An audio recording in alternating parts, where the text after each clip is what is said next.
Chaotic day for some Bullitt County students trying to get to and from school. WDRB's Darby Bean explains why some school bus routes were not covered. Darby? Well, it's because several school bus drivers called out sick today as a way to show that they want more money. It led to long lines this morning in the car rider line at some of the schools with affected routes. And then this afternoon at some of these schools, the car rider line was stretched all the way to the main road with traffic backed up on both sides trying to pick up kids this afternoon. We just want some more money. We're tired of it being drawn out. We're serious.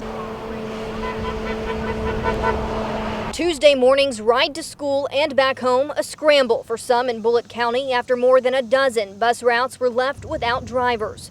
Long lines at drop-offs in the morning and pickups in the afternoon as families provided their own transportation. Yeah, we just ask our parents to be patient with us again. Superintendent Jesse Bacon says about 30 drivers called out sick on Tuesday, affecting 17 of the district's 95 total routes.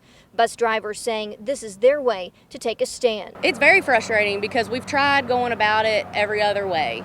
We've tried emailing them, we've met with them, we've spoke at the board meeting.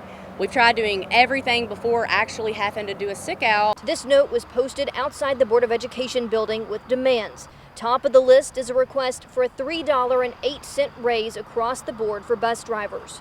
Currently, drivers in the district start at $16.92 an hour, but the interim transportation director says a school board meeting last month decided a performance stipend was approved for drivers who fulfilled their duties each day of the week, adding around $1.25 an hour. We're never going to be able to adequately compensate any of our employees. Our best and brightest people that serve our students in our community here, no matter the job function, we're never going to be able to pay them what they're worth.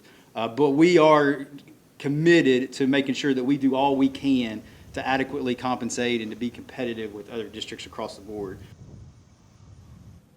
This afternoon, Superintendent Bacon says that several of the drivers who were out this morning actually did come to work later this afternoon to bring kids home from school on the buses. He says a letter was sent out to families this afternoon as well, explaining that there will be a new bus route system created by the end of this month to let families know what that will be for the rest of the school year. And Darby, you talked with family members today too. What have they said about all of this?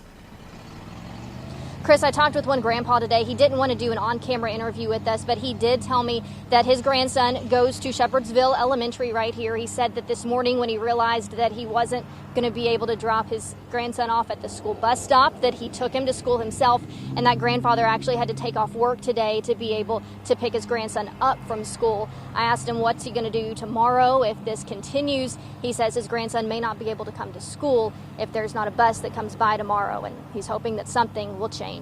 Reporting live in Bullitt County, Darby Bean, WDRB News.